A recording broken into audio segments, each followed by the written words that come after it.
Hey everyone, not having such a great day today. It's been a bit of a strange one. It's been a bit of a strange few days, to be honest. Got the full moon in Cancer, which I figured wouldn't be too big a deal since the moon is ruled, or Cancer is ruled by the moon. Oh, I forgot about the retrograde Mars slipping back into Cancer, didn't I? So the moon and Mars together again caught me a bit off guard. So it's been a bit of a weird day. Ended up having a phone interview or video call interview scheduled with the job centre, and my work coach didn't turn up. Luckily, that was easy to deal with. I just took some screenshots to show that I was there on time, and I had to call up the helpline to double check what the right course of action was. I sent them a note. They gave me a call a few hours later. We were able to do it over a voice chat instead, but it's just the beginning of a day of chaos, really. It's been a rough weekend for a lot of people. This is like first world problems compared to the people in Los Angeles at the moment with the fires. I've heard people saying that it was Jews. That's not Jew JW, that's Jew DEW, which stands for direct energy weapons. And it's theorized that direct energy weapons are used to ignite fires. They've caused extreme amount of heat, which has melted cars. Yet the plastic bins that were near them are completely intact and not melted. I'm not going to delve deep into the conspiracy side of things, but I have seen some interesting photos there. I would not be surprised if there was some kind of inside job going on, but that's not really what this channel's about. The thing that I will probably be mentioning, there's a lot of stuff that's been going on in the UK recently. I'm not going to go into the horrific details, but it was basically some child abuse gangs, and there's a list of MPs that I've managed to find that were linked to child abuse charges. So I'm gonna do my best to make a video on that, try and make it so that all of the names of the people and the details that would be picked up by YouTube's algorithm will be written on the screen so people are able to read it rather than have me say it and attract the attention of the algorithms that pick up buzzwords. There's certain things that you're still not allowed to say, otherwise your videos will be removed. If I say anything other than the Chinese Communist Party are brilliant, I can have my videos removed as a China Uncensored channel that I watch, which is ironically being censored, which is typical of YouTube. So, yeah, that's one side of things that's been going on. It's been a day of getting into sad headspace in terms of looking at the horrors going on around the world. Also, a couple of things I watched that involve Justin Bieber, P. Diddy, Usher, and a few other celebrities who are involved in tainted things, let's just say. Now, these things I still see as it's a distraction from something. You've got a lot of celebrities will always be being accused of things one minute and it's all forgotten about the next. But I think that this kind of thing,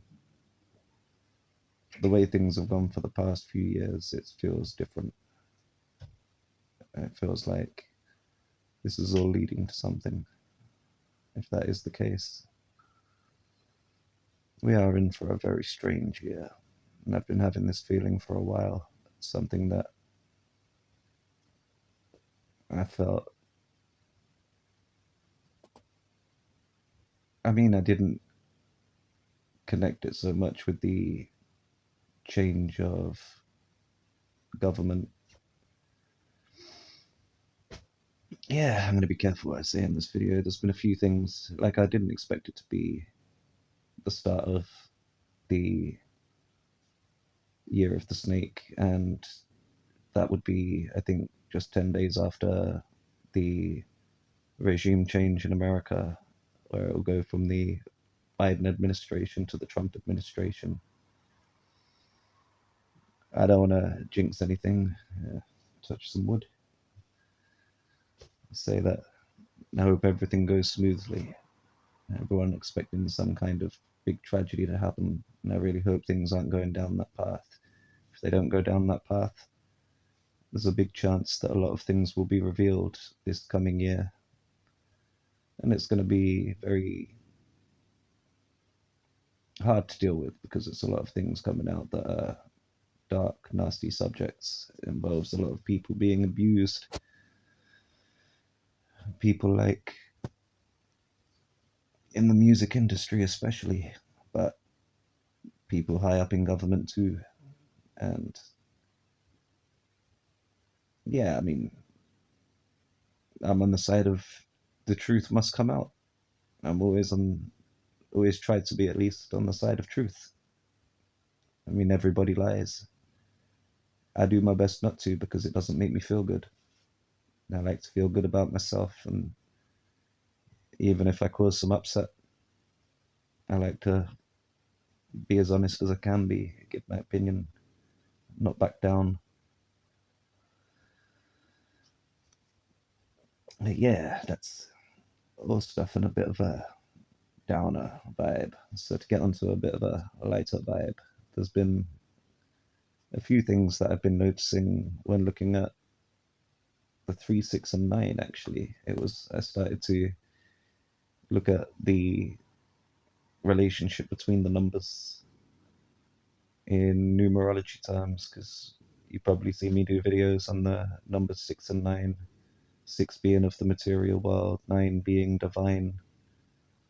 And you probably heard about Nikola Tesla saying if you understand the secrets of 3, 6, and 9, you understand the key to the universe.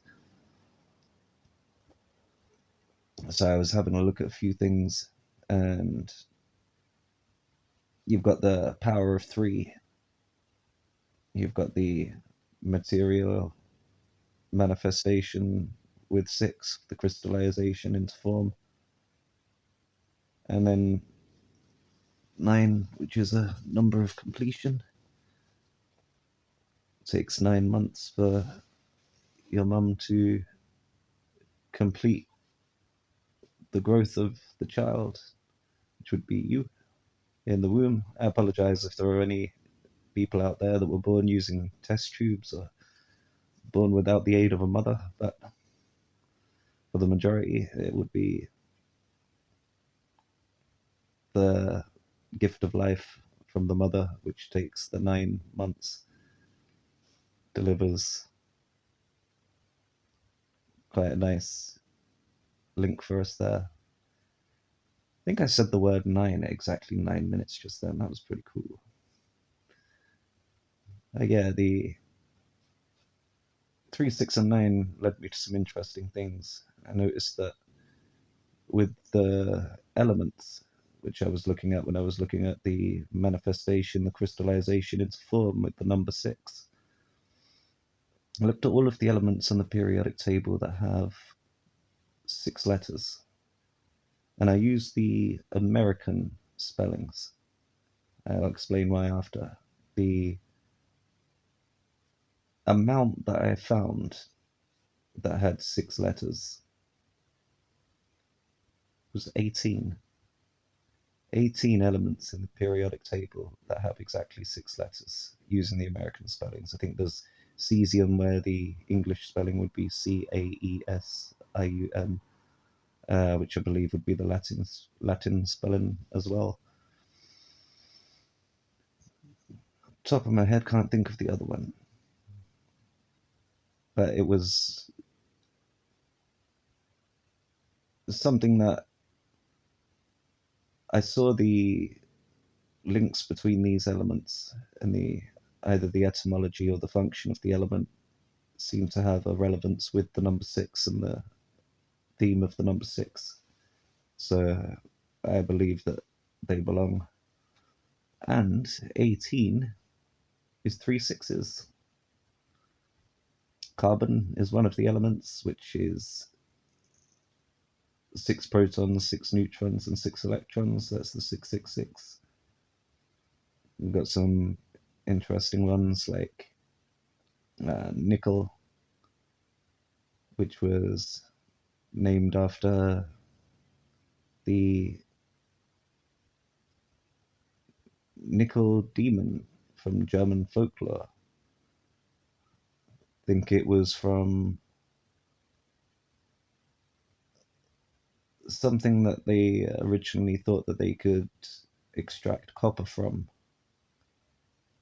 and it turned out to be something which produced arsenic and killed a lot of the people that were trying to extract it. So it was known as the devil's copper. And nickel was from Old Nick, which was a pixie type demon, or uh, words are escaping me at the moment. I'll have to go back into the research to have a look. But yeah, that's one of them. There was another one that came from that word. It wasn't copper. It was around the seas. But when I got down to sodium, that's when things got interesting. As sodium has quite a lot of links. It's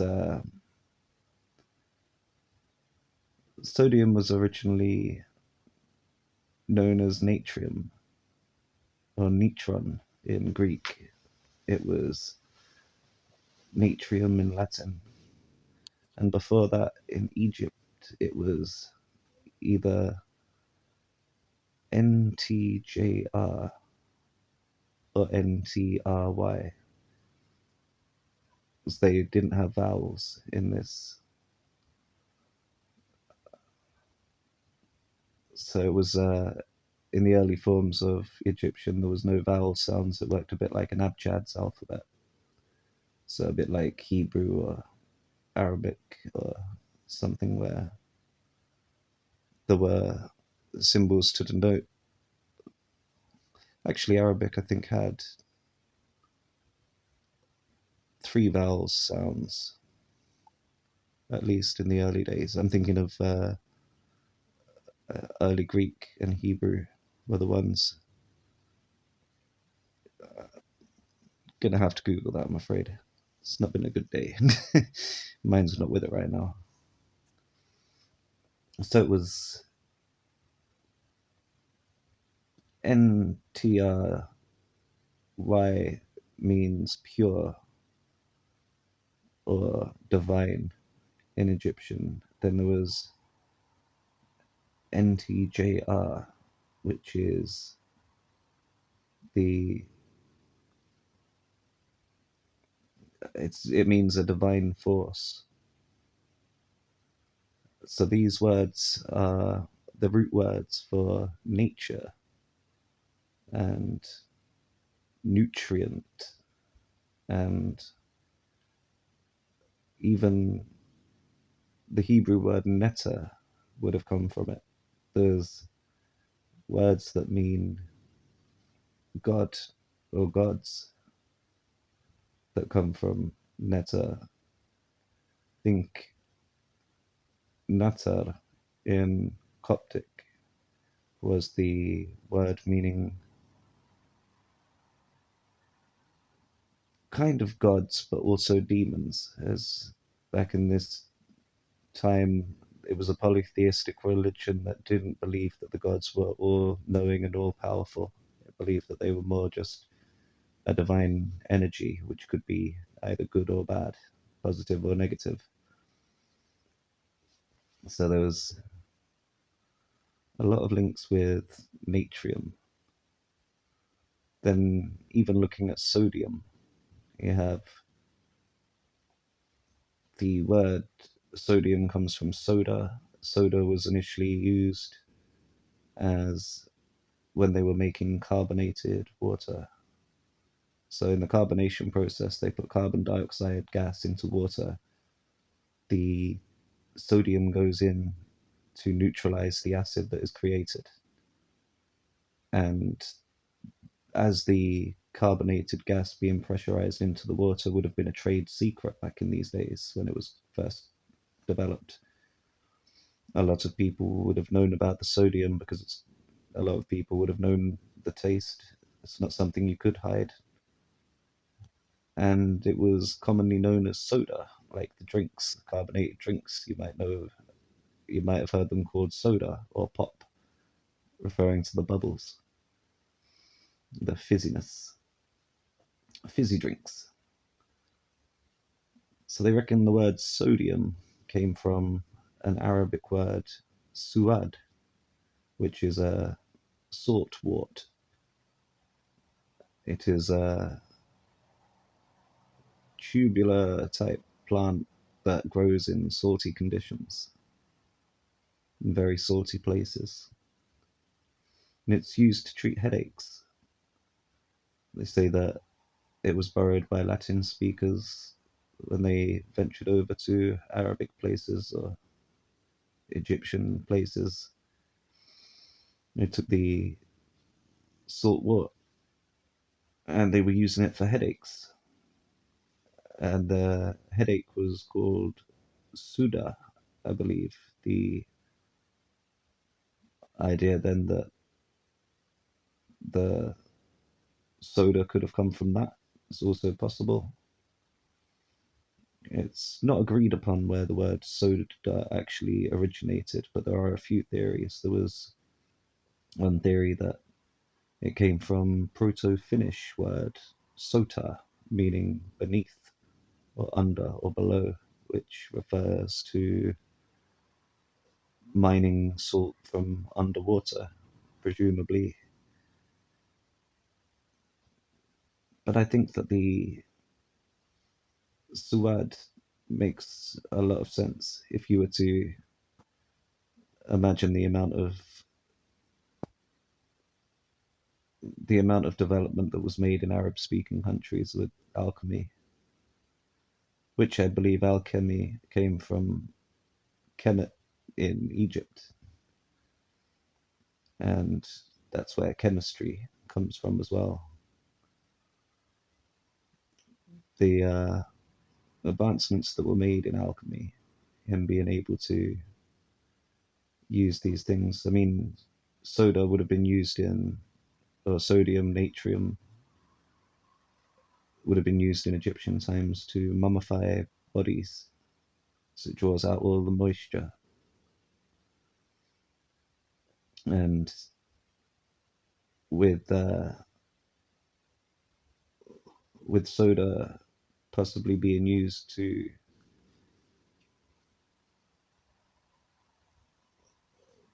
being sold by pharmacies as a health drink, just soda water, it's likely that people that were not native to Arab speaking places would have been interested in the product but not really known what it was called. So asking for some of that suada stuff, it's quite plausible that that became the word soda that was used. But the interesting thing that I found about it, same as carbon being the sixth element, having the six, six, and six protons, neutrons, and electrons, and even carbon having six letters. Sodium, Na, is the 11th element. 11 has quite a lot of links to God. 11 is the father number, the master father number.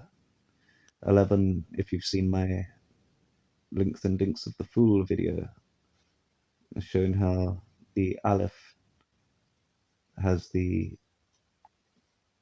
Aleph represents the number 1 or 1000, which if you have 1001, you remove the zeros, you've got 11.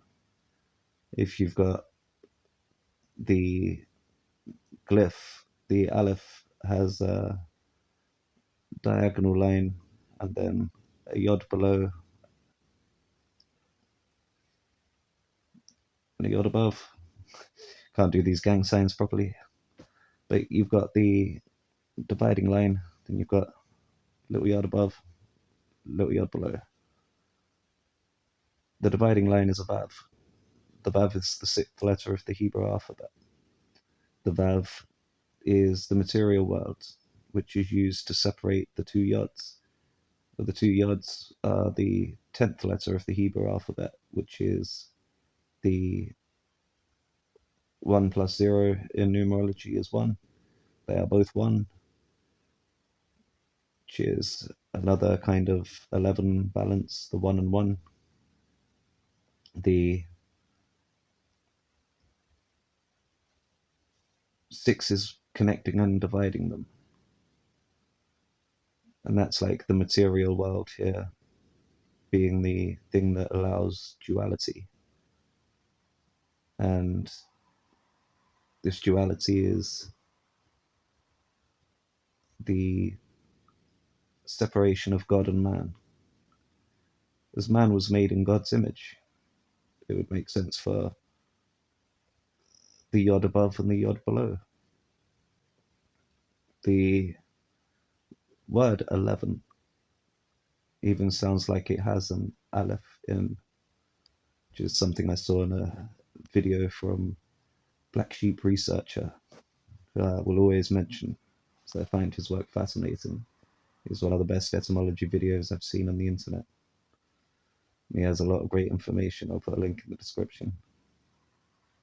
The amount of things he's done on the number 11, linking it to God, or El, as El is an ancient name for God. This is El as in Saturn. Saturn is pretty much the one that you would worship if you want material things. They say you can't serve both God and the mammon. You can't serve both the 9 and the 6. As how did the saying go, that you will either love one and hate the other, or despise one and something the other. It's Matthew 6:24, which is quite interesting, as well as 2 and 4 is 6. It's effectively a Matthew 6:6. It's the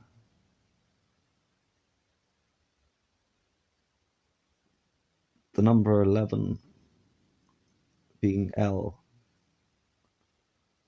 This is who is worshipped by the elites, or the elites,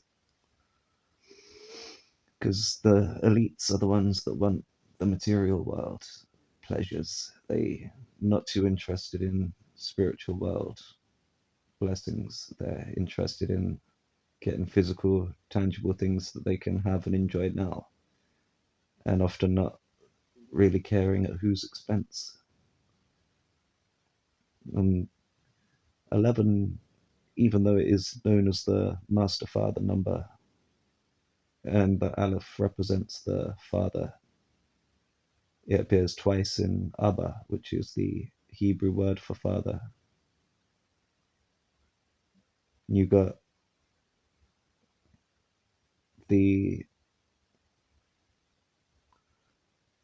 even the two Alephs there, as I've just visualized, either side of a bait, or a Beth.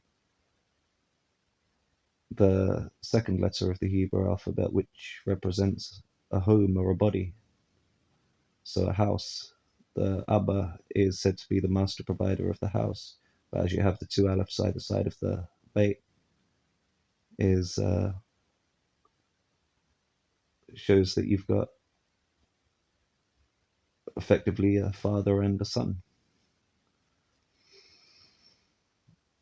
made in the father's image. But yeah, the like,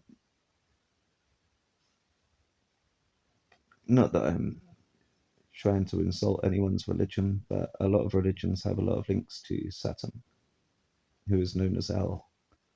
The 11 is a number that represents things being incomplete, because 9 is a number of completion and 12 is a number of completion, but 11 is just one short of that number. The word El, even, is like an even balance, because there is the world of duality, there is the as above and the so below, but it's an even balance when it's in duality. There's two ones in 11. That's an even balance. Then you've got 12, which is a tw, l, v. So you look at the tw, like when things twist together, they twine together. The two l's, they v. If you look at a v, it's like joining. You can see a sort of pattern that as you go through the number system, the words have an effect. That sounds like something for a different video, but with 11 and 12, they both have the L.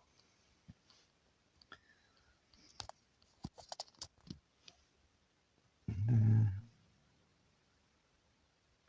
think every even number has the letter E in it. No, every odd number has the letter E in it. But that's just a side thought, sorry. The other reason why it's interesting that 11 would represent both the God and the man, or the father and the son, is the 11th element being salt, so-dium. So salt is basically the self. The French word for salt is cell. You have the cells that make up your body. And what are the cells made of? Well, they're made of cell salts. Or they contain cell salts. It's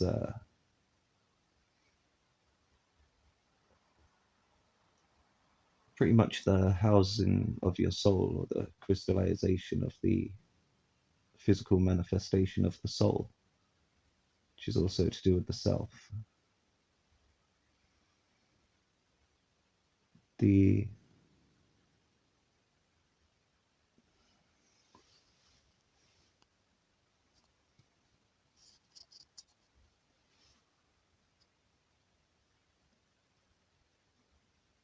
I have lost my train of thought. Don't worry, I shall salvage it. I will select my words a bit more carefully. There's the other meaning of the word sell is when you sell something, like if you sell your soul. So you sell your soul, that's your soul being sorted. There was the story in the Bible with Lot's wife when leaving, is it Canaan?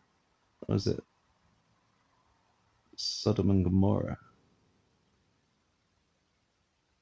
Well, interesting that Sodom and so-dium are so close, but the place that she was leaving, she turned back and looked at the place. She didn't quite feel ready to leave. And just the simple act of turning back and looking at the place was enough to turn her body into a pillar of salt.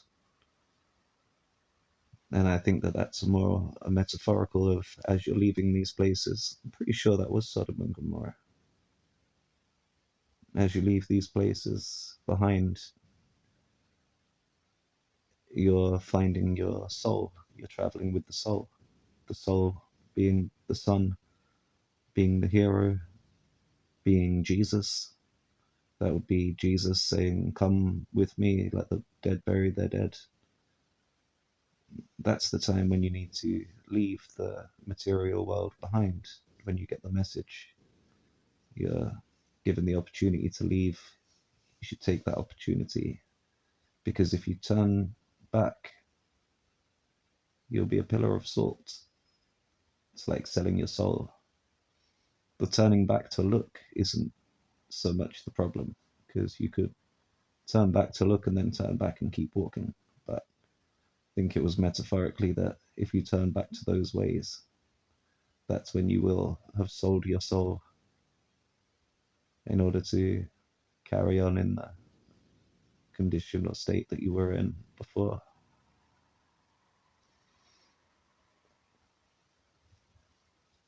And yeah, all of the Lites seem to be a fan of L. There's a lot of things that I've been looking at, like the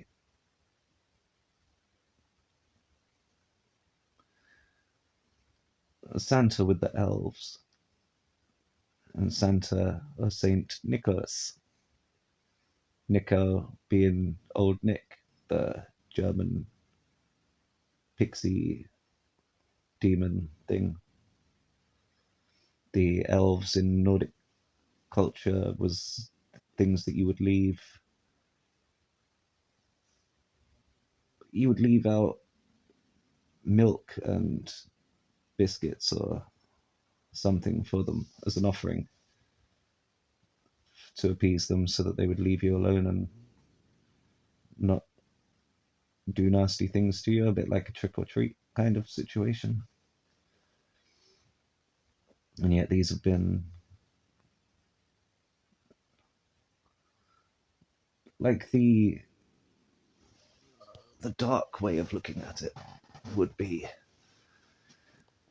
that Santa and the elves are the bad guys, and the culture that we are in is encouraging us to give them things and encourage them to enter our houses, to come down our chimney, to leave presents. Leaving presents, if you look at the double meaning of the word presents.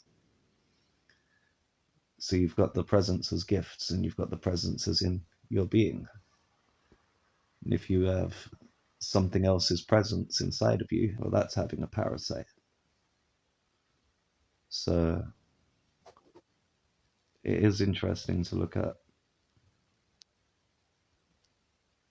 what this could mean for people that are looking at the Kundalini awakening.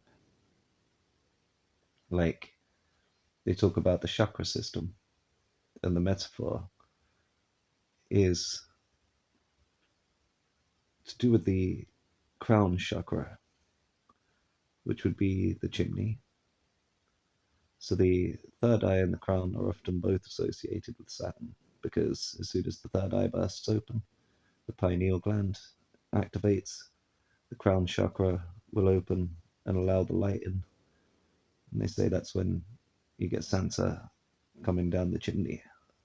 Well, the crown chakra would be to do with Saturn or Coronos. So it's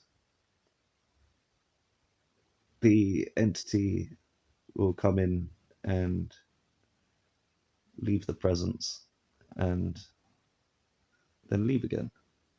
It comes in through the chimney, down the spine, leaves the presence. So under the tree which is a conifer tree, like the pine cone, which same family, pineal gland based on the pine cone, and it gets lit up. That's the decorated tree. And that's how you manage to ascend.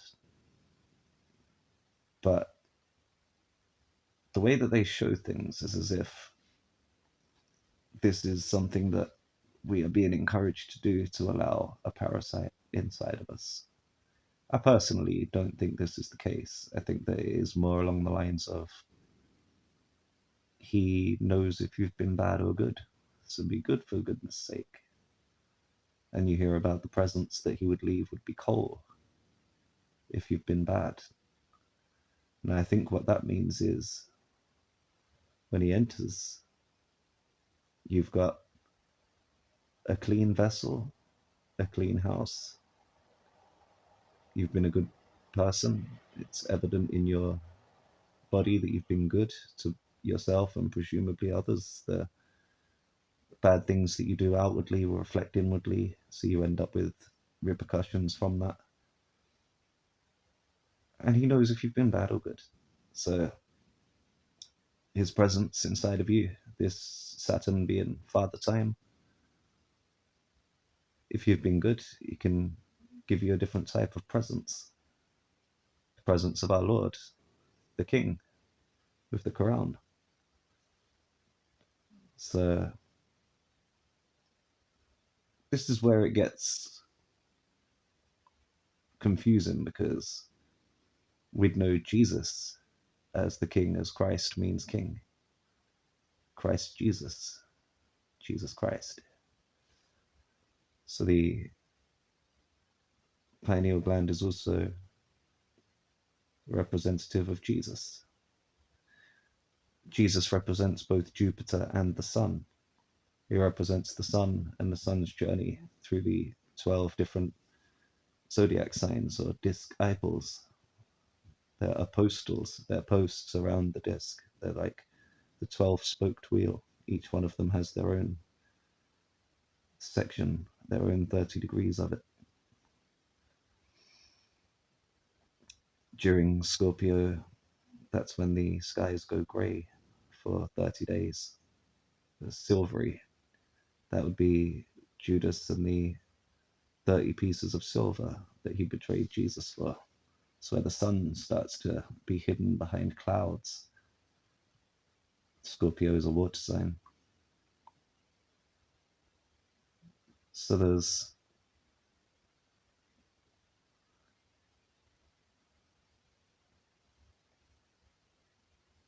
a lot of confusion based on Jesus and Saturn, or Jupiter and Saturn.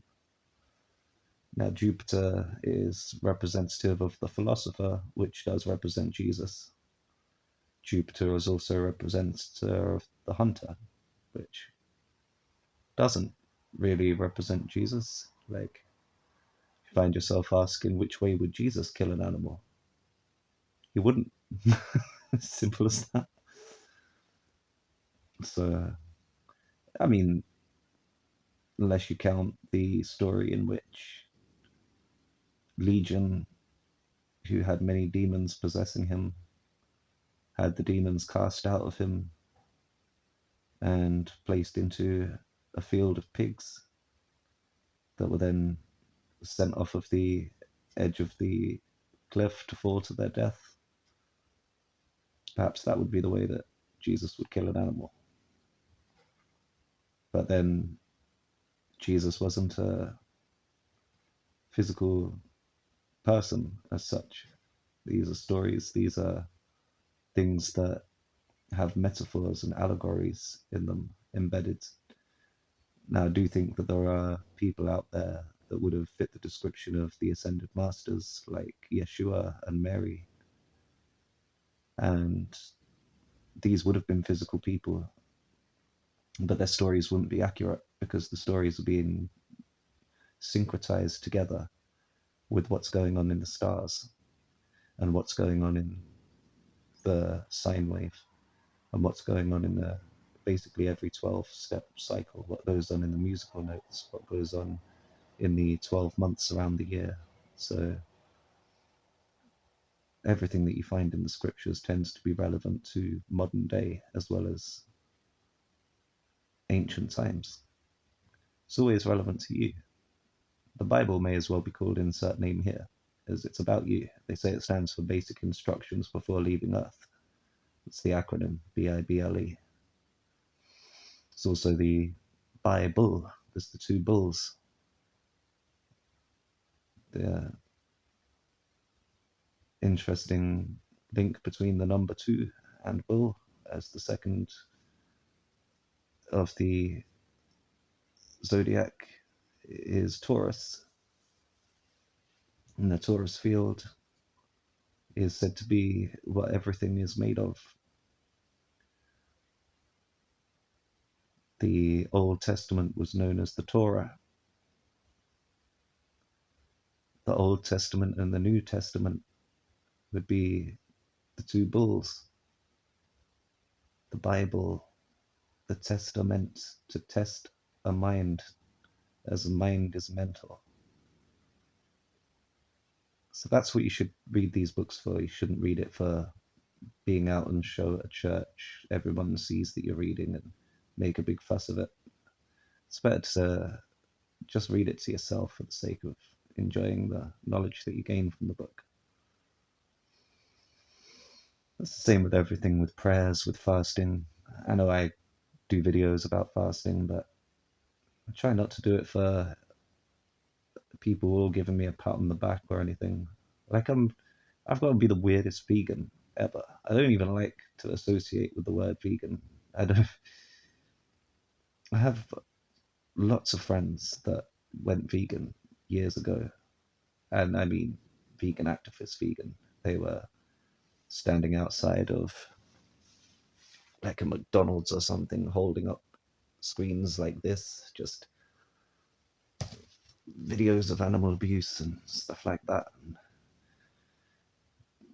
if anything, I always found that off-putting. That was something that made me feel sorry for the vegan activists, but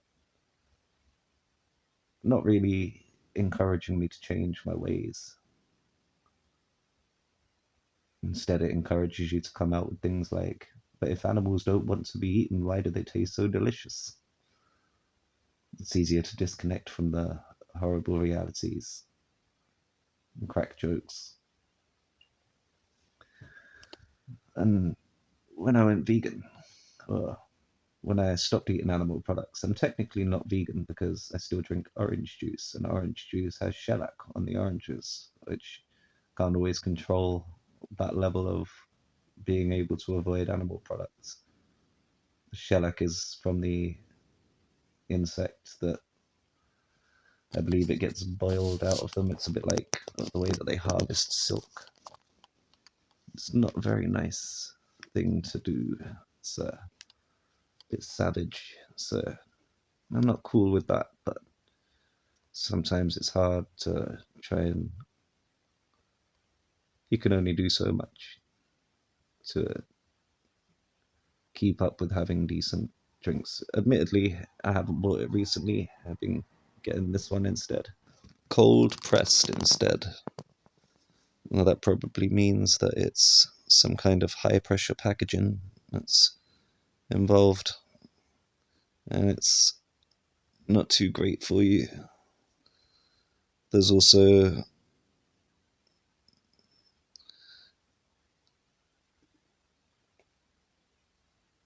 no heat treatment or additives. It doesn't say if it's high pressure packaging, but wonky produce. Chances are their version of wonky produce could just be the genetically modified product. Yeah, I had a lot of friends that went vegan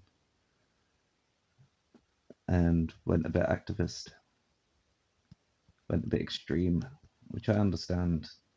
I fully get it.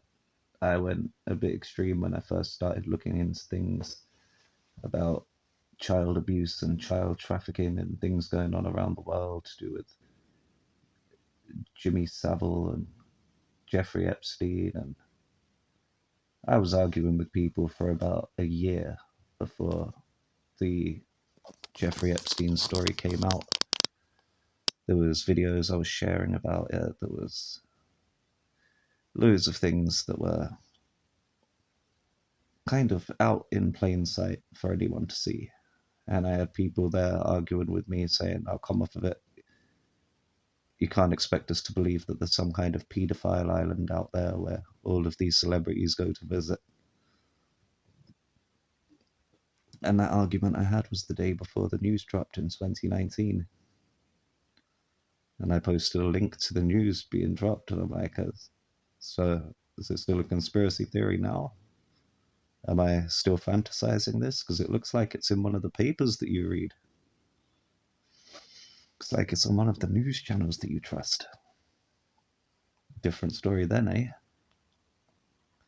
But I understood that not everyone was into looking at that, no matter how much I tried to show people. All I was effectively doing was standing outside a McDonald's with one of these. Not really getting anyone anywhere. It's where you have to realize what it is that you can do for other people. You can't force them to look at something. In fact, you'll become quite unpopular if you do. You can give them the options. People have got the option to find out for themselves.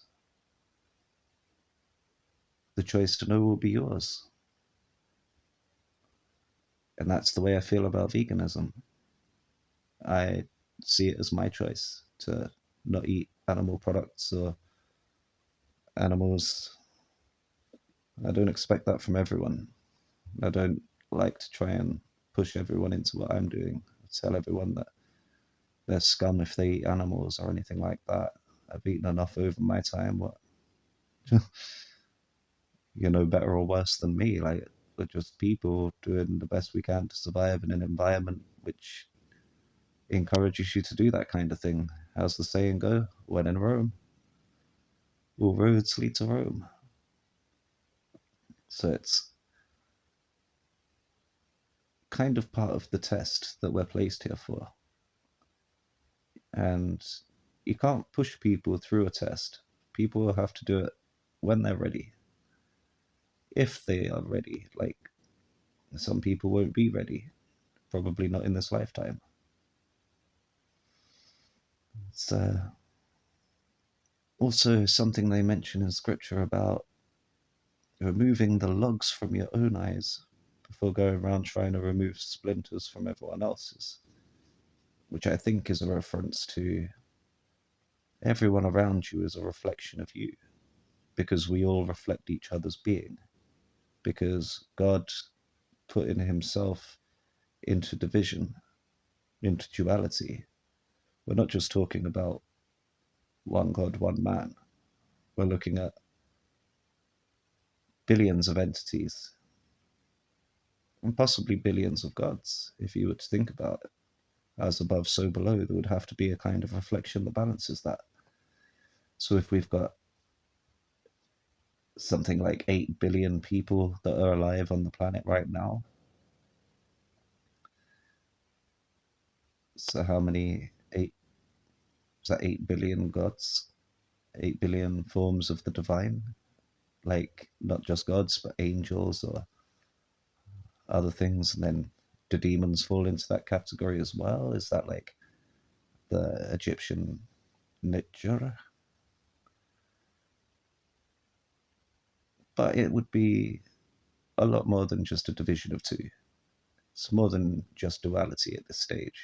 We've got many different humans, which human as well, if you look at the word hue, is to do with the color or shade of a color.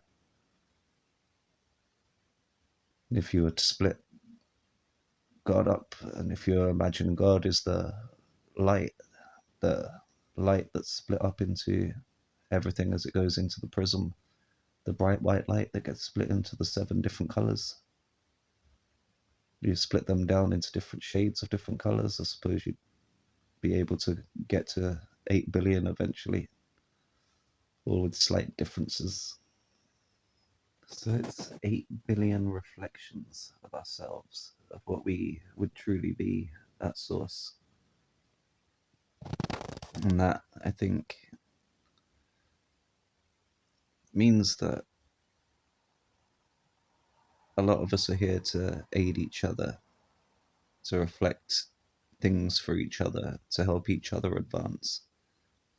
A bit like how plants, when you get a lot of plant life growing around each other, some of them will die and become soil, which will help the others grow.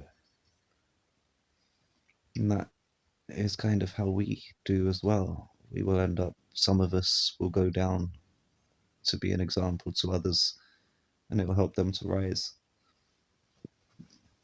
Some of us are here on our way down.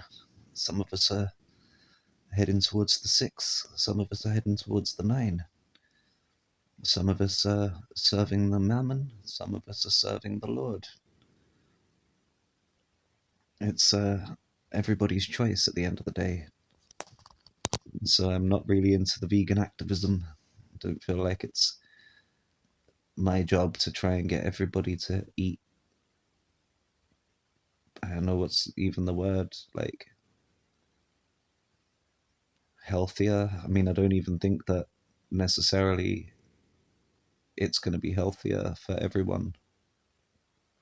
I do think that the way we were designed was definitely about having food that doesn't rot inside our system. We've got a long intestine, and our long intestine isn't ideal when you're eating meat. Meat has to be treated before you can eat it, otherwise it will make you ill because it sits in your stomach for too long. That's why a lot of people get ill if they eat raw meat. But then there are carnivores out there that manage to adjust their system and they digest raw meat. It's people that use salt beef, which is a treatment that would prevent the beef from causing damage. Don't think there's much you can do about pork. The pigs have iron bellies. They eat everything, and we are playing a risky game when we eat pork. That's but some of us have iron bellies. Like my partner, she still eats it. She has an iron belly, but she definitely used to. Maybe less so these days. Don't think your iron belly lasts forever. I think as you get older, things get harder to manage to process and digest. But it's not like I think that everybody should be expected to do something against what they would choose to do. This is the place that you come to for these experiences. It's your birthright to do exactly as you please. The Lord, our God, Allah, Hashem, whatever name, nature, would be overjoyed if you chose to do good things and to go in the path that aligns with nature. But that's not what free will is about. You can't force people to do something, because then it loses the magic. It's like all religions, they're all beautiful until someone's forced to do it. And then it's a dictatorship, then it's tyranny. And I will always try to stick to the truth as best as I can and advise people that eating healthier will make you feel better and everything else. But I don't even eat fully healthy. I've got lumps coming up on my hand. I'm not sure if you can see, probably not. And that's a dry, scratchy part of my thumb there. From the past couple of days, I've been drinking a hot chocolate drink mix thing, a vegan hot chocolate that uses just water and this mix, but in this blend, it's got things like maltodextrin in it, which is bad for you, which I know is bad for me, and I drank it anyway. You know what I mean? We need our freedom to experience these things. Let the information sink in. So I don't tell people not to eat animals. I'd advise people to eat better quality of animals. Like, try not to eat the ones that are being abused, that are being kept in cages and everywhere they look. It's a stressful environment. They're watching and listening to all of these horrific sounds and stressed out all the time, releasing cortisol into their system, not being able to absorb much nutrient from their food. And then when we eat them, we end up picking up on the cortisol and it stresses us out and we get we're less able to absorb nutrients from the food which was unable to absorb nutrients from its food. And it's just very difficult to try and do things in that manner. Like, it's much better if you go for animals that are raised on a farm with love, have enough freedom to have a decent kind of life. They're not being injected with things that make them produce more milk or eggs or whatever kind of hormones that they're injected into these things that some people have found. I think in America there was people that were growing, like men that were growing breasts because there was too much of this hormone that was being used in these chickens. And it's guys that really like their fried chicken suddenly realized they were growing a set of breasts. It's like, even with the veg, like genetically modified stuff, I'd recommend staying away from that. You just don't know what it can do to your insides. And that's what I got in that bottle of drink. It's wonky fruits made from wonky apples and strawberries and basil. So how am I to know that's not genetically modified, eh? I should do better research. I think I did Google them at one point. I think I was happy with this company for good reason, but that's the world we live in. It tries to give you so much fake stuff.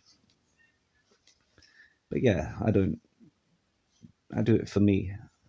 I don't do it for everyone to give me a pat on the back for being nice to the animals or well done, you're doing a good thing or any of that.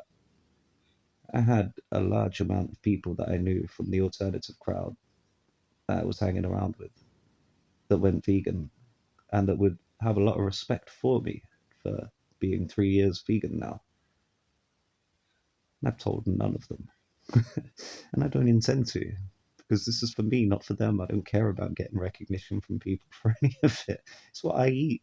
I don't want recognition for what I eat. It's not like I'm better or worse than any of you. Like, you eat animals, that's your beef. That's, the rewards and the punishments are in the work. If you're willing to suffer for what you enjoy, that's your decision. Like, yeah, I do believe that it's against nature, but that's not to say I'm intolerant of it. I think that a lot of things are against nature. Like, it's like gay sex and things like that are against nature because nature would be to use as intended, which is for reproduction, and that's not reproducing anything. But I wouldn't say, like, don't choose to go and have your experience if that's what floats your boat. Like, it's part of free will, it's part of having these choices, having the experience. We are all one. Eventually, we're going to have that experience. I definitely don't think it's a harmless thing. I think that you can end up with some serious pains. You can end up with some long lasting damage if you're not careful. I think that my opinion on ejaculation has completely changed. I used to actually advise people to do it when I was younger. I thought it was something that it was beneficial and it helped release a lot of pent up tension, and you could picture someone that you had a crush on and have your fantasy, then after the ejaculation, try and keep the fantasy going. Imagine yourself laying next to them afterwards, what you would do afterwards. If you could do that, it meant that you actually did care about the person and it wasn't just a mindless lust for them. And I was fully into that, what I've now come to realize was Black Tantra.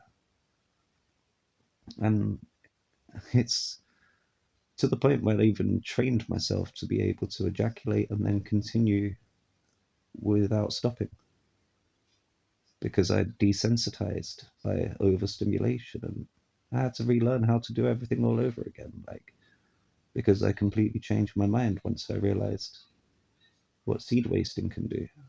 When I realized that there's studies that say that parents can tell when their children start masturbating because their energy changes. And my energy changed when I started, which was at 13 years old. I had already lost my virginity when I was 10, which is a story for another day. But I hadn't ejaculated because that was something that I didn't even know was a thing. When I was 13 and no longer anywhere near this situation in which that was happening, I discovered the film called There's Something About Mary. There was a scene in it where Ben Stiller's character had some hair gel dangling from his ear, only it wasn't hair gel. It's that famous scene where Cameron Diaz takes it and uses it in her hair, and her hair's sticking up in the air. And I was curious. I didn't know what it was. And I tried it out, found out it was possible, and it was a bit like a drug. You discover something like that, and all of a sudden, it's all you can think about. And from then, discovered porn and other things, other ways of experimenting, and I don't want to go into too many details, but not so many nice things. And it turned me into a horrible person, very sick and depraved person. They say that you lose your cerebral spinal fluid when you ejaculate. There's the seminal fluid is made up using your cerebral spinal fluid. It's the chrism oil that would use to complete the circuit and gain presence. That presence, that Christ consciousness, the presence of Christ. So the way I heard it, I think from Charlie Freak and the gang, was you end up ejaculating the Jesus out of yourself. Your seed wasting is literally throwing away your charisma that comes from the charism oil. You lose what makes you special. And it makes sense then that the world is always encouraging you with Pornhub and OnlyFans and YouPorn, RedTube, Hamster something, some XX stuff. Like, I don't know, I haven't really looked at them for years. The ones I mentioned are probably a bit outdated now. Brazzers, like, only know that one from adverts, but I'm not going to downplay it. I saw a hell of a lot of disturbing things, and I went through that phase where all these really disgusting videos come out and you can't help but go watch. And sometimes it was a bit of a turn on that it was so disgusting and that it was something you wouldn't want happening. Like, I've done a lot of exploration on those topics and come out the other end saying, yeah, no, it's not for me. I'm the complete opposite now of what I used to be when it came to advice that I would give. And at the same time, I know it's not for everybody. I needed to go through what I went through to learn what I did. No one could have told me back then. I mean, yeah, maybe if someone came along with the exact right words, but sometimes you need to learn a lesson in a different way. Being told about something is one thing. It only really matters when you apply it to your life. If you can't apply it to your life, it's just information that kind of goes in one ear and then out the other. And that's what I think would have happened back then. I'd have maybe gone for the no-fap for a little while, and then something else would have come along, and I'd have gone the other way. I realized what I needed to realize at the times that I needed to. Plus, there was experiences I went through when I was 14 that I think needed to happen for me to realize how dark and cold the human beings can be with first-hand experience. So it does make you quite soulless if you frequently waste your seed. It does for men. I've heard it's the same for women that have multiple sexual partners. You tend to look very old and haggard at a young age. Pimps and prostitutes tend to look very old while still very young. So a lot of them use a lot of cosmetic surgery and makeup and other things to cover it up. Pimps, I think it'd be more like face tattoos and other things, to sunglasses, all about covering up how the things that you're doing is destroying your body. Because it's all about making what you're doing look cool to everyone else, because you've been influenced probably by the music industry. This is the music industry where all of the music industry is, all of the biggest companies are all owned by the same company. The Guardians of the Van, for not wanting to say their name. But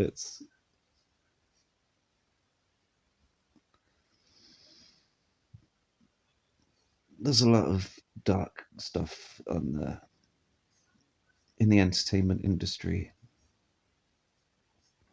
I'm not the kind of person that thinks it's all dark, but I'd say a large percentage of it is designed on purpose to pull people down rather than lift people up. And I don't think that that's all music. I think that that's a lot of popular music. And I can understand why a lot of cultures shun music altogether, because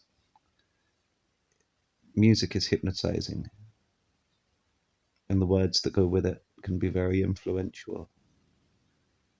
And a lot of songs, especially, you can see a lot of songs that appear to be the work of the devil in the way that they're written. There's a few breakdowns that I've seen people do. Now, I don't see the devil as the same way as other people see him or it. The devil, in my experience, is the opposer, the devil's advocate. We are all one. The devil would be the flip side of the coin, because you have a reflection of yourself in that direction. So you are the divine, the reflection, or in the sense of nine being divine, the nine when it's in the upside down would be the six. Interesting that Stranger Things has the area that they travel to, the other dimension where everything looks horrible and decaying, is referred to as the upside down, which is theoretically where we are, as if we were in the divine, that would be heaven, where things don't decay. Well, heaven, nirvana, Jannah, many different names for the place. Eden, paradise, a place where we are forever young. We don't age or die or get ill or any of the things that we have here in the upside down. And you can tell that this place is the upside down because you go to places that are supposed to be giving you medicine. Like, you go to a place for cancer treatment, and for dinner, they would serve you food with carcinogens, which cause cancer. It's a very strange upside down world, and I don't think it's going to change.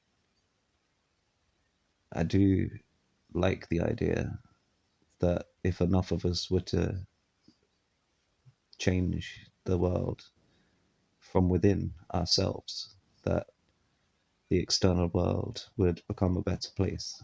And enough of us doing that would create the positive side of this upside down world that we're in.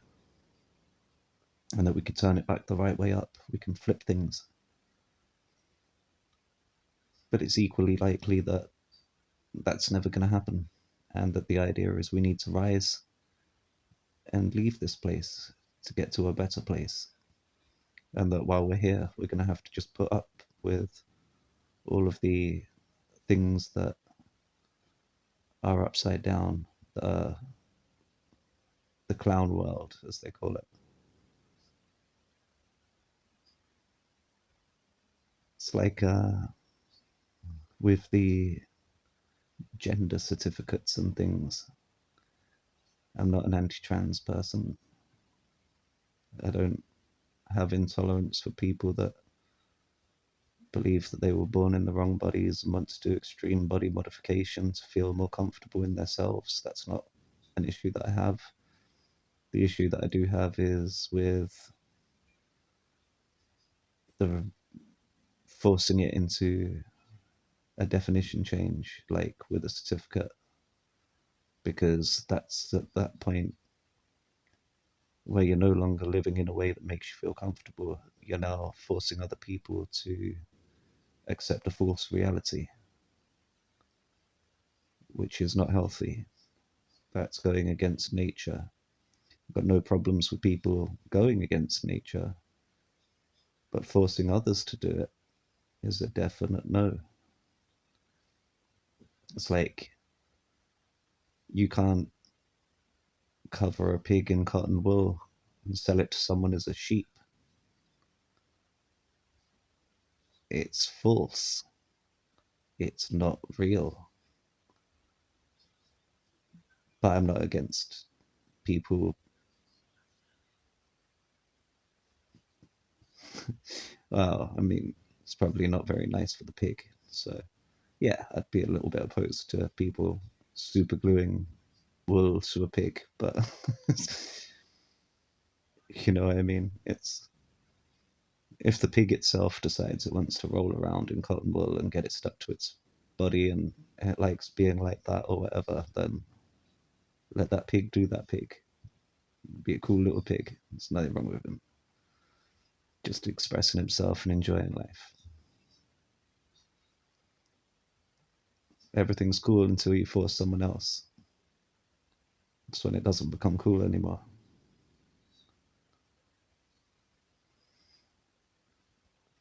It's like religion should always be a choice,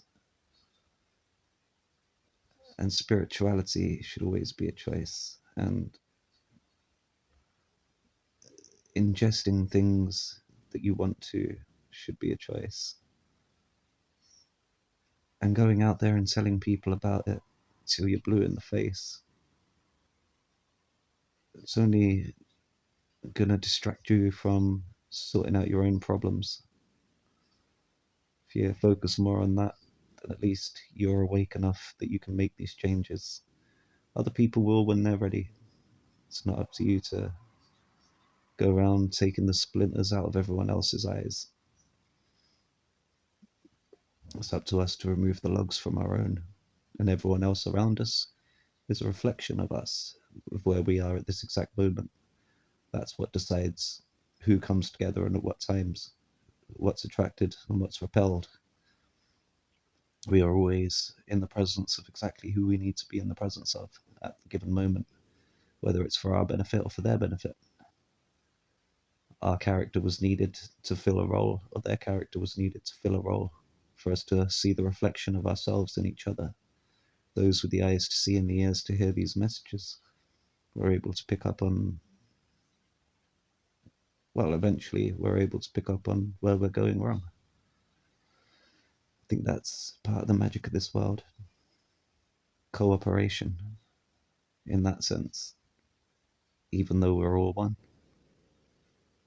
It's the idea of treating others how you would like to be treated. If everybody did that, which, as you keep doing that with good karma,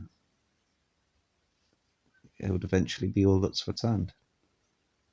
A perpetual state of paying it forward. It sounds a lot better than trying to pull each other down to succeed. There's still no guarantee that life works like that.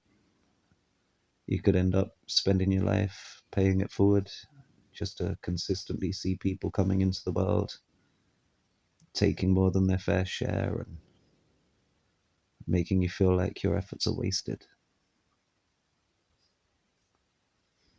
It's all part of our learning curves. It's all part of what we need the reflections to understand.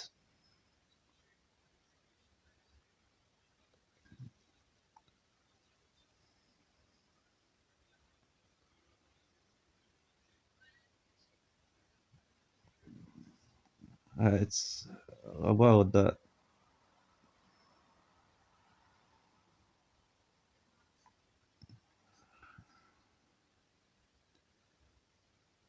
like, I would love to find out that the whole thing, all of the children that have been suffering haven't really suffered, and the whole thing is a show. Like, it's one giant piece of Masonic theatre, and that no children or animals were actually harmed in the making of it. But I find that hard to believe based on experiences in the past that I've had, people that I've met, people that were suffering serious amounts of trauma for things that have happened in the past to them, realizing firsthand how easy it is to become a bully, to become a nasty person, think nasty thoughts, do nasty things, treat people with such disrespect, that I can understand how easy it would be for people to go further than I did with it and do things that would be considered even more unforgivable. I think that there is that side of things that you can always repent, but it's you that's got to forgive yourself at the end of the day. Some people will never be able to forgive themselves for what they did. And that keeps us trapped here forever.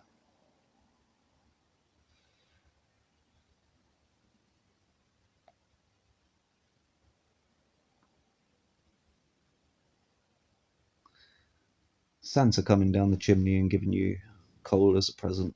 The coal would help get rid of a parasite that could be inside of you. Activated charcoal is used to clean things out from inside of you. I do think that it's highly possible we've all been infected with parasites. If you were to look into ancient Egypt, they used to mummify cats. Now, why would you mummify a cat? What is in that cat that you're trying to preserve? An answer I've heard is, well, they were buried with their slaves and everything. It's like, yeah, but the slaves weren't mummified. So why were the cats? What was in the cat that could possibly be needed to be preserved? Quite possible that that would be this parasite, the toxoplasmosis. Very resemblant of the Goa'uld from Stargate. This parasite would live inside of a host. This is the parasite that causes cats to cuddle up to mice. Sorry, the other way around. It causes mice to cuddle up to cats. The cycle goes that the cat defecates leaves the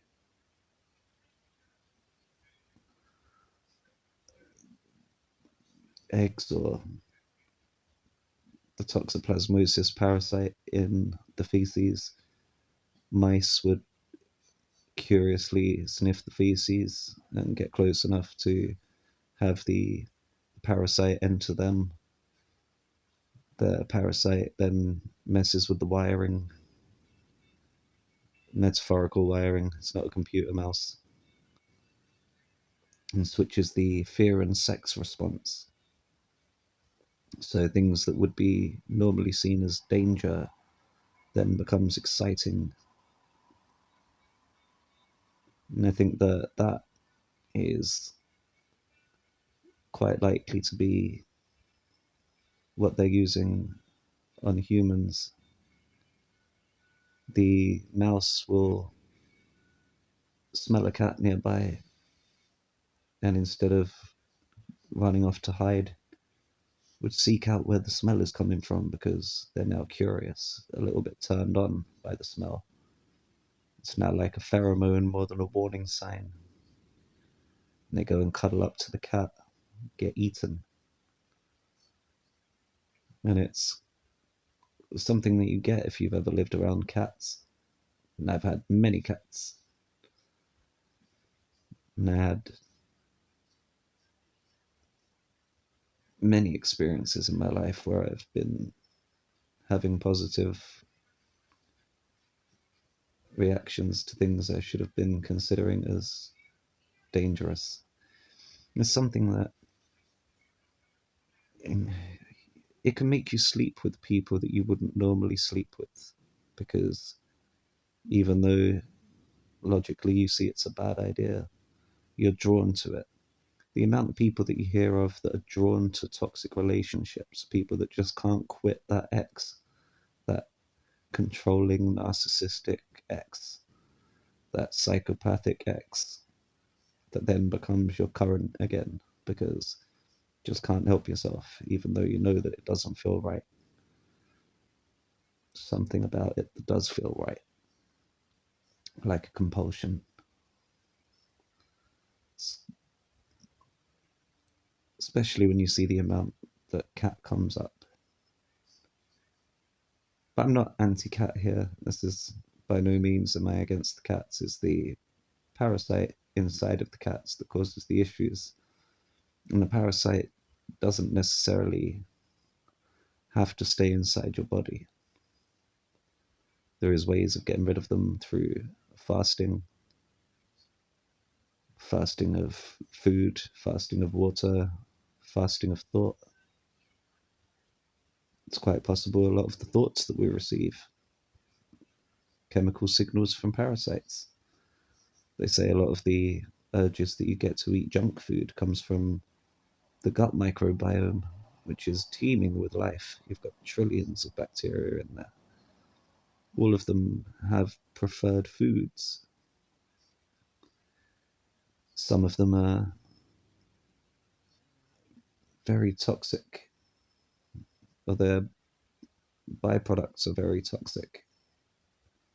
And we eat things that are processed sugar, very toxic foods, get broken down and leave behind very toxic waste in your system that then your body has to work hard to get rid of before it becomes an issue. So the fasting does definitely help clear them out. Not only did I lose my appetite for a lot of different types of foods after going on that 80-day fast, the first fast I done. After that point, there were a lot of things that I no longer had any desire for, any cravings for, and that went beyond just food. There was a lot of things that I lost my appetite for in a sexual manner, things that previously would have been considered a turn on, that suddenly became a thing of disgust. I was almost disgusted that I used to find that appealing, meaning I must have been lucky enough to remove something that was sending me signals, managed to uncross my wires somehow. And the effects I got from the first fast are what's kept me going.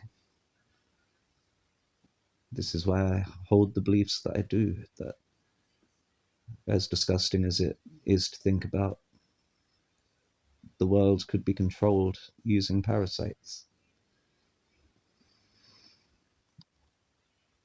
It's not just cats that these are passed around with.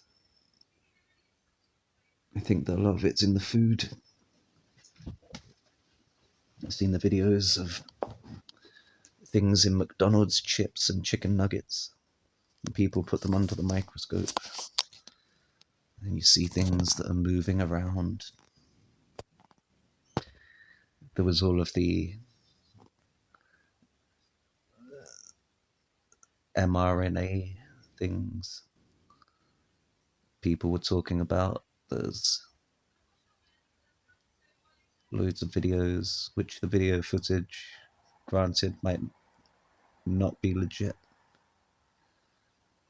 But it wouldn't surprise me if these things were parasitic by nature.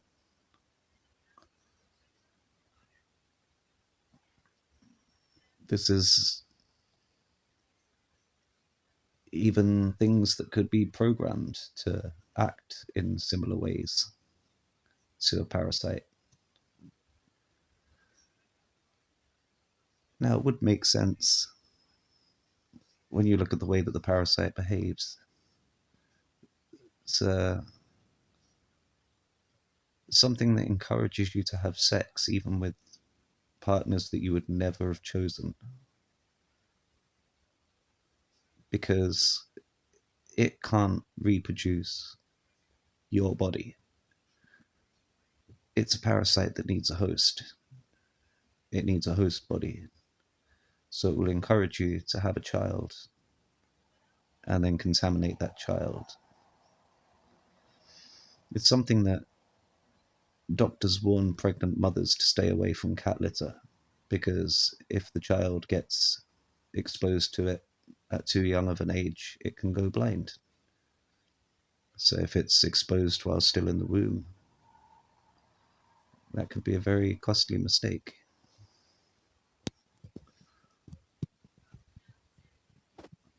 And you look at the leader of the religious world would be the Pope.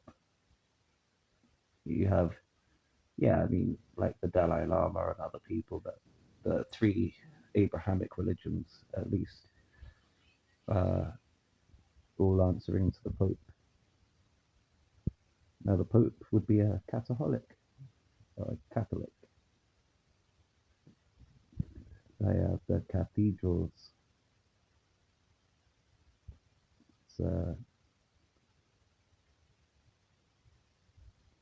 not sure about hedral. I know hedron, like hexahedron, polyhedron, six faces, many faces. It's icosahedron, I think four faces. It's these are the word hedron means faces, so maybe the cat hedral, something about facing the cat. Cats are a bit different from the other members of the cat family, like the lions and tigers and cheetahs and pumas, leopards. The cat is the only one that has the reptile eyes. And it hisses. The others roar or purr, but they don't have that hiss. So it could be that the cat initially was a crossbreed, but then that's one of those theories that stretches as far as even we could be a crossbreed. You got the reptilian brain, the monkey brain, the amygdala, the bird brain. Like, we are intelligent design, most definitely. I don't believe in that evolution step by step stuff. We've got complicated systems. They can't just be picked up from a system that's right adjacent to it and moves along incrementally. It's a system that needs to be fully in operation, or it either works or it doesn't. Like a nervous system, like a lymphatic system, like a respiratory system, like a circulatory system. There's a lot of systems that our body uses. It's a lot of intelligent design. These are systems that you can't just find in other animal species that are slightly adjacent to us.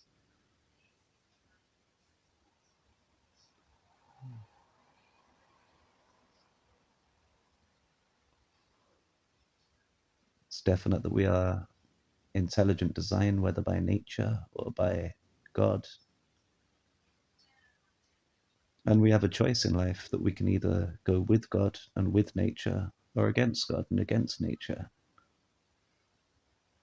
And it's our choice to do so. And I'm not going to judge anyone for choosing to go against God or nature, or choosing to go with God or nature. I've gone against many times. And I feel like I have had to learn lessons. And ultimately, it's helped. Everything in this world is designed in aid to help us. Even the really, really nasty bits. It's all from love.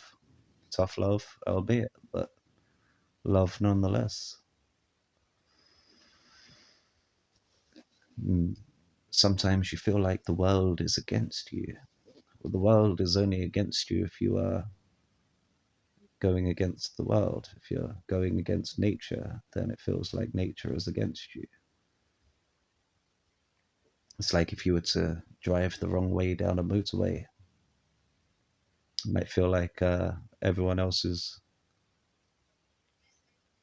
driving right at you, trying to hurt you. It might feel like everyone else is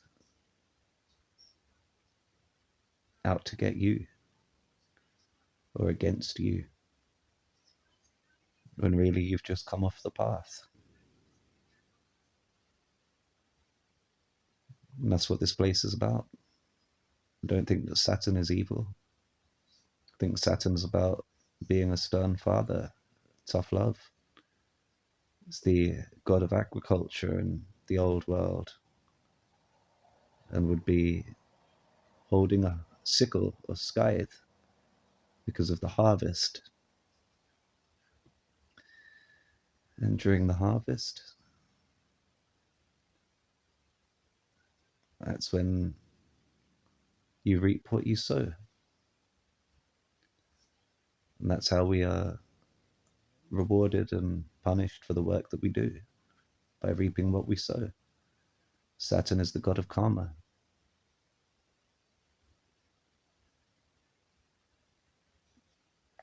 It's like I see Saturn as Father Time, Venus as Mother Earth, the two together, 6 and 5. Saturn is 6 letters, Venus is 5 letters. Saturn is the sixth planet from the sun, Venus is the, well, fifth day of the week. Second planet from the sun, and Venus rules Taurus, which is the second zodiac sign. But I was more focusing on the 5 and 6 of Venus and Saturn, because the 5 and 6 together make 11. And that is the number that's not quite complete, because it's Venus with God, which would be the number 7, which would presumably be the sun, the hero, that would go together to make the number 12. And that would be the perfect balance, the perfect completion. The 11, but where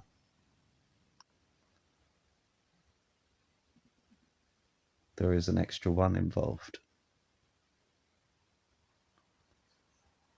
Like when you make that step up, to go from being like Saturn, which is the animal form of man, to being the virtuous form of man.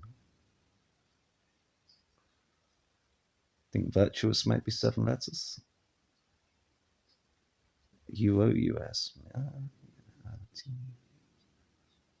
Maybe 8 letters.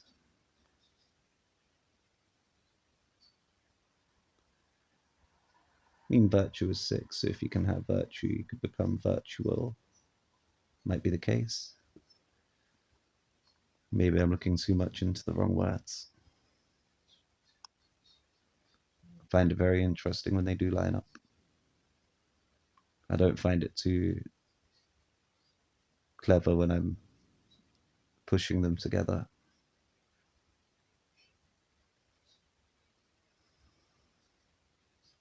I'm not here to try and force things into a certain way. Just enjoy observing these things, seeing how they line up.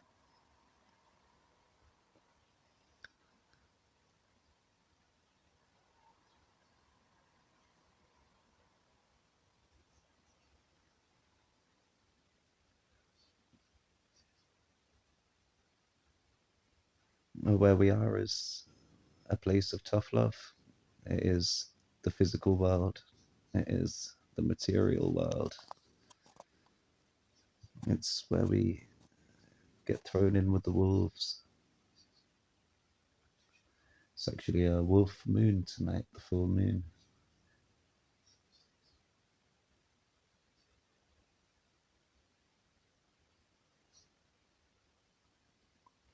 Find that being in Aries, we've got slight connection to the wolves.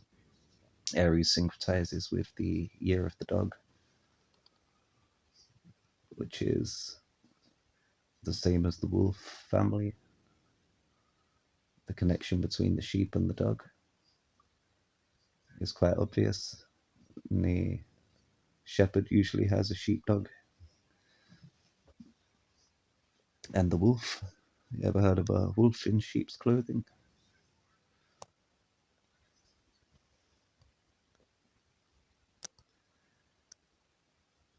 A lot of things going on at the moment. I believe Jupiter and Uranus are both still in retrograde. I think they're both in Gemini. I saw them the other night. I was absolutely shocked. I was able to see Uranus with my naked eye. I had to Google it and check. I didn't think it was possible. And it said, yes, when in retrograde, it is visible with the naked eye. Thought you needed a telescope to be able to see them. Quite impressed. Call him Uranus because Uranus just sounds silly. Especially if you're talking about having rings and Uranus. Or Uranus having poisonous gas.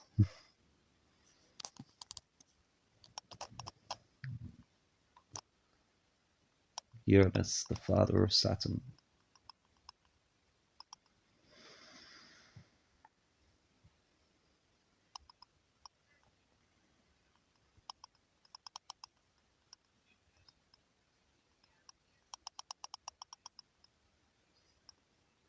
So yeah, it's kind of obvious from the energy of this video. I've been feeling a bit down about things in terms of the external world. I think it's also where I'm not fasting. I always prefer it when I'm fasting. I mean, I'm not eating loads. I had some soup earlier, some dates. Yeah, like 2 bowls of soup and some dates. It's not like I'm eating loads of food. Some coconut water and some apples, strawberries, and basil. Like, it's not that I'm having large amounts and quantities of food, but I always feel better and fully hydrated when I'm fasting. You see on the videos, if you see my fasting videos, I get to a certain point and everything connects, everything feels really how it should be. Nothing to worry about from the outside. When I'm not fasting, I suddenly see things get pulled back down to earth, feel more grounded, hitting the roots. It's the soup that I was having yesterday, and today actually had some root vegetables. Yesterday it had some root ginger. So put ginger and garlic in as base ingredients to cook up with the onion to create the flavor before adding the rest of the soup ingredients.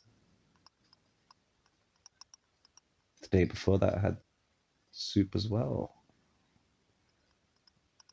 I know that can't be right. Yesterday it was stir fry. It was soup the day before. But with root vegetables still. It was stir fry with sliced carrots. I say sliced. It's using a potato peeler to get really thin slices of carrot, and also parsnips and sweet potato. I think might have been in. Oh no, that was in soup.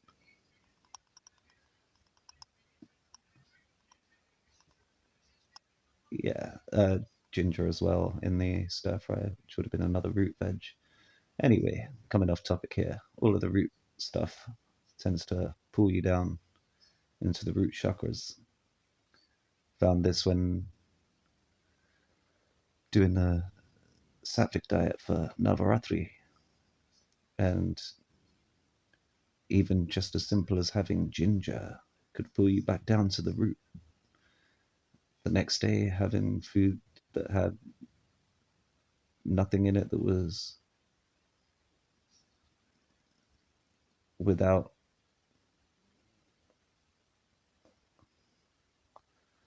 light and I'm not sure how to word it. That's a good way of describing sattvic food. It is the lightest of the food. It fills you full of light when you eat it. Stuff like fruits, vegetables, hydrating vegetables, nothing spicy, nothing oniony.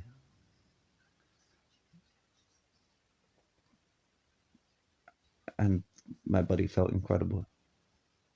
It's feeling such a level of on top of the world. Been keeping up with the breathing. Still been doing the Wim Hof breathing every day. And I do feel better for it.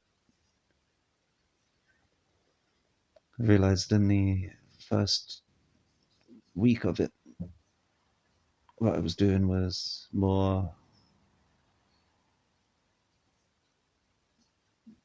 going through the motions and taking the breaths. I'm holding a breath in, but the idea is when you do like 30 breaths of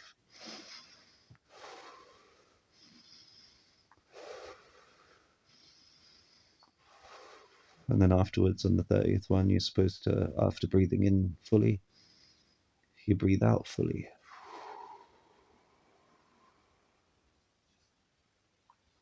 Then pause for 30 seconds with no air in your lungs. And after 30 seconds, you take a deep breath in,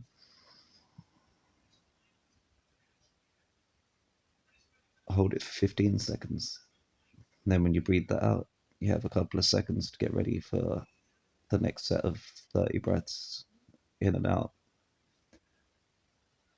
And you start off by holding for 30 seconds, then holding for a minute, then holding for a minute and a half.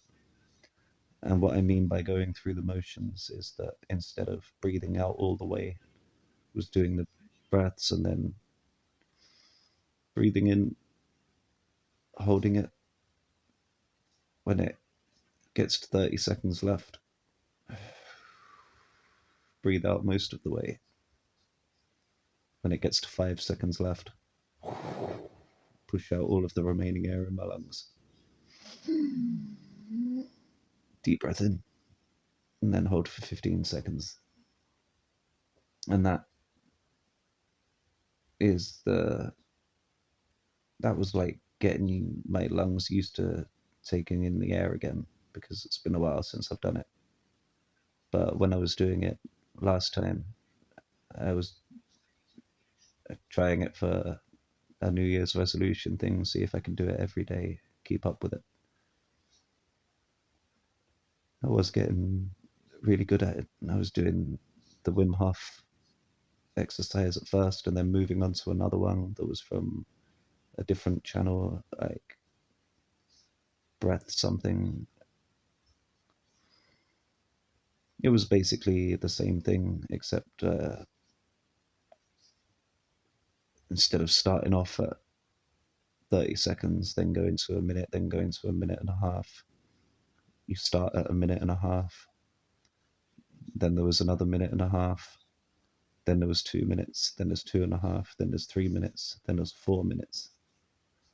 And a few times I've managed to actually do the full 4 minutes with breathing out as the prime, like not doing it on the in breath and holding, but breathing out and then holding.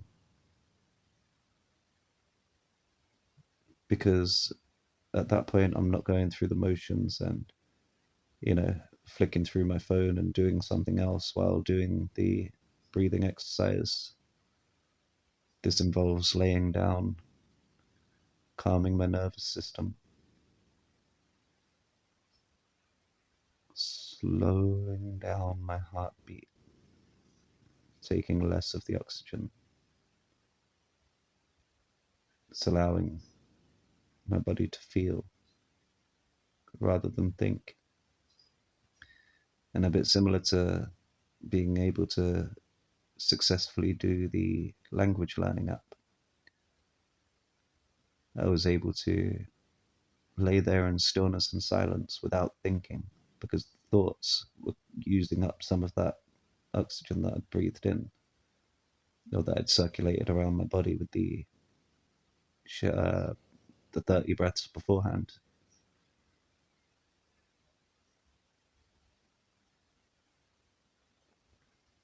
So after getting comfortable with doing it for the first three stages, 50, so 30 seconds, minute and a minute and a half, that's what I'll be moving on to. And I feel like I'm getting better at it every day. I'm looking forward to giving it a try again. I know I'm not going to be able to hit the 4 minute or even the 3 minute for the first few tries, but once I do, that's when my breathing should be back to top shape. And I'll be able to do things again, like meditation, with less problems. So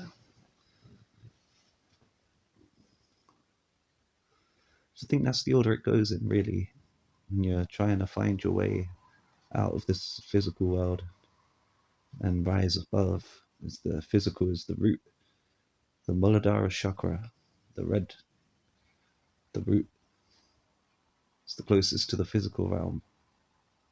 The further up you move, the closer you get to the spiritual, the crown, the Keta, the where the light comes from, the head, the heavens. Your heel is hell, your head is heaven, your heart is earth. So you bring yourself up from the bottom, you get to the heart chakra, the Anahata chakra, and that gives you the love, the unconditional love. So it starts with food. You, on the bottom chakra, are looking for survival. You're looking for security. You're looking for stability. You're looking for food. You're looking for good food that helps you build a strong body. Then you go up to the sacral chakra. You're looking at your seminal fluid, your genitals, the trying not to overuse them or use them in the wrong ways. You're trying not to stimulate too much to the point where it becomes a sin in terms of something that you start going without because you're using up too much of this sacral fluid. It's sacred. It's the term for sacral. And you got the solar plexus. I think this would be the breathing. You got the diaphragmatic breathing.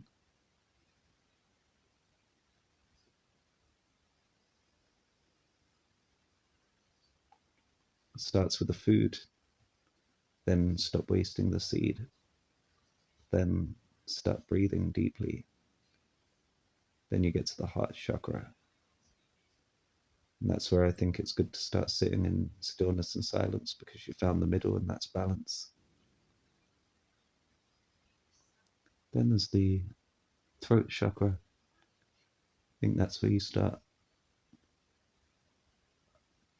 chanting.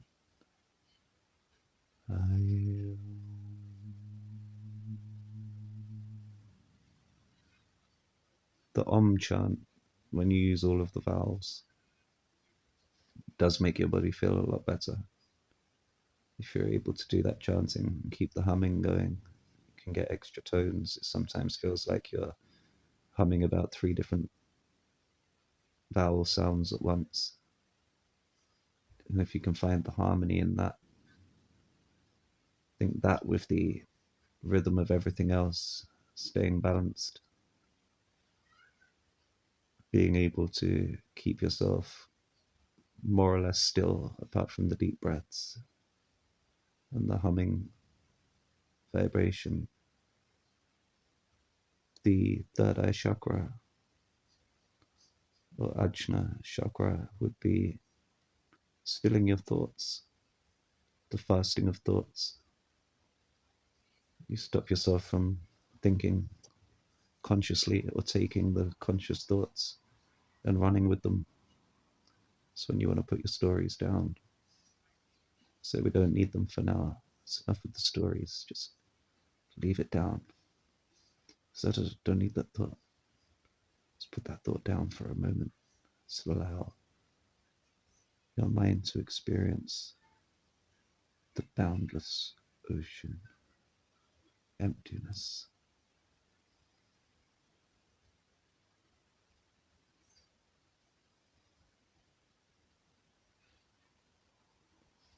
All of these ones align. Means your crown should be ready to complete the circuit. Coronos, the corona, the king, the crown, the consciousness, the 13th ventricle of the brain, the 13th cranial nerve gets activated. And that even cranial, coronial nerve, it's highly likely that that is the way it happens. And I mean, it's nice to think that all of this will just happen to you. There's people that have managed to have Kundalini awakenings while doing yoga or doing things that are totally unrelated to any of what I've just talked about. It's people that do it with drugs, but they get a warped version of the effects, one that was done using a cheat code to get there. So not quite natural.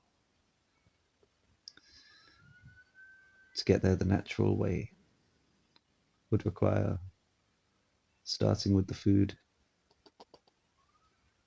stop wasting your seed, breathe deeply, sit in stillness and silence, then start humming the Om chant, then clear your mind while still keeping the chant going.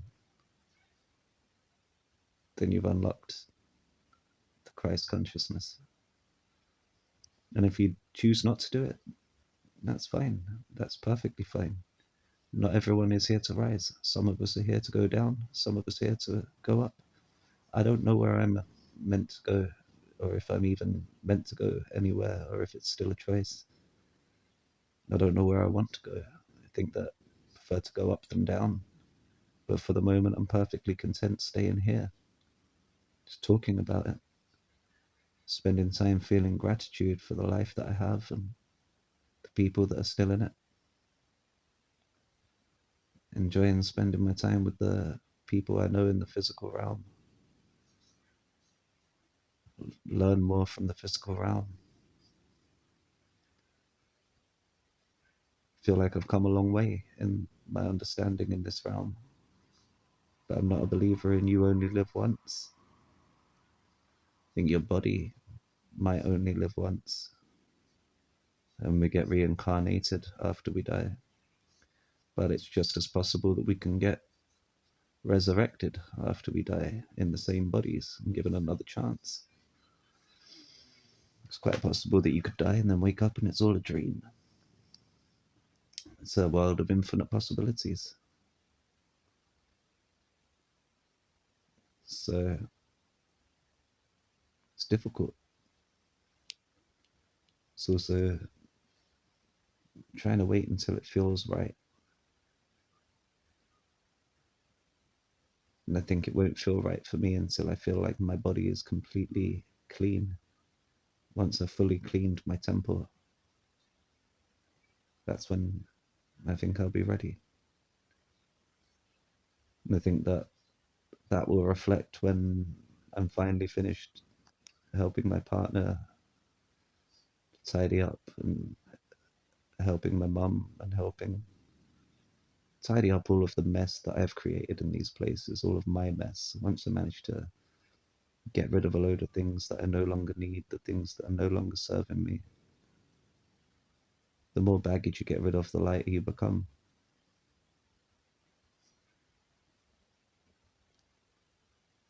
I'm happy to go through the full experience and not rush things.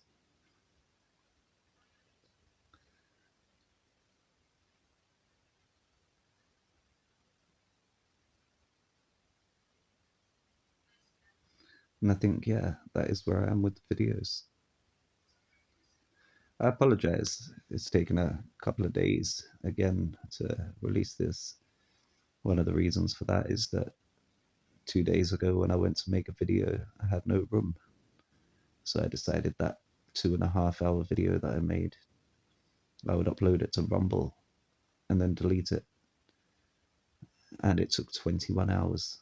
21 hours. It was actually 20 hours, 44 minutes from start to finish uploading it. It was 10 gigabytes worth of video. And Rumble uploads at 1 megabyte per second. It was nearly 21 hours just for the upload and then some, because it took an extra 30 to 45 minutes in just processing and encrypting. I couldn't believe it. Then last night, I had to have an early night because of the job center appointment this morning that my work coach didn't turn up to on the video call, which I understand. Everyone has sick days sometimes. Like, it's a little annoying because if it was me that hadn't turned up, then there would be a sanction. But when it's them that don't turn up, it's like, never mind.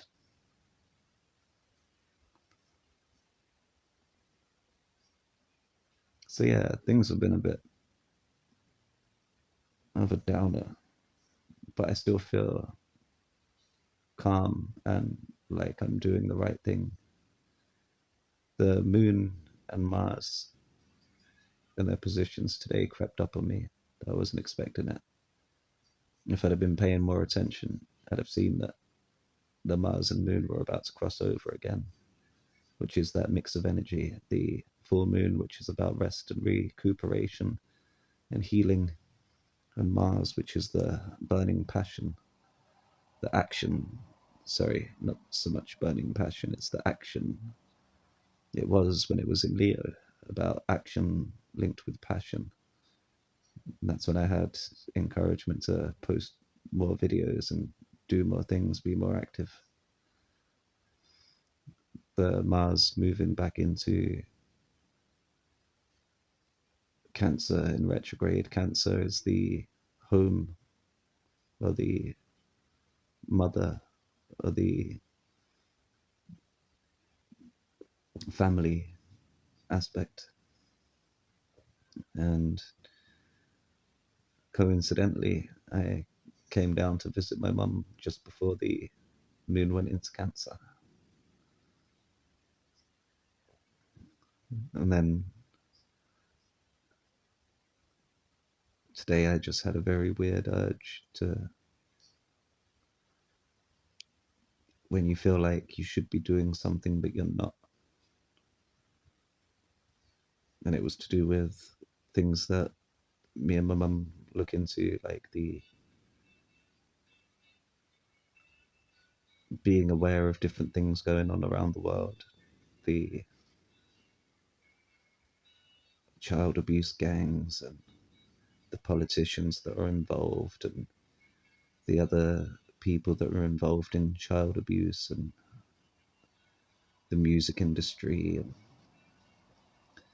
I feel like I don't do enough to point out these things that happen, because it helps to know that these things are happening, to know not to give your attention to these people, not to give them your love, admiration, respect, or energy, and instead focus on yourself. Change comes from within. And if we keep on following these stars, it's going to distract us from within. At the same time, it's a reflection of what's within. Same as these stars. As above, so below, as within, so without. So everything is a reflection, and this is a good reminder to focus on yourself as change comes from within. And that's what I'm trying to do, trying to find a way of changing myself from within for the better. And I'm hoping that once I manage to figure that part out and remove these logs, I'll look around and everyone else will have removed their splinters. We'll all be able to flip the polarity of this place, and we won't be living in the upside down anymore. Or it'll be the rapture. There were two in the field, then there was one. There's the ones who were right and the ones who get left. The ones who rise and the ones who stay anchored with their ankles on the floor. Their heels keep them in hell. Half of me feels ready to rise. The other half doesn't feel like I deserve it. Not just yet. And instead, I should focus on spreading the message. Because I needed someone to mention this in a place where I could hear it before I could start my journey. And it's a saying that I used to hear from an astrologer called Philip Daniel Miles, who I no longer can see his work on YouTube. I think he's removed all of his videos. He used to say about eating the fruits and spitting out the pips. And it's a way of taking the knowledge, but then planting the seeds.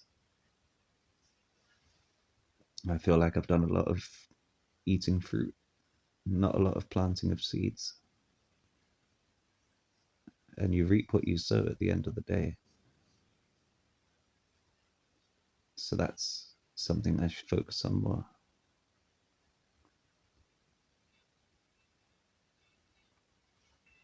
So before this gets too long, think I should end it here. Thank you for watching. Stay tuned for more. Hopefully it'll be a happier one next time. Ta for now.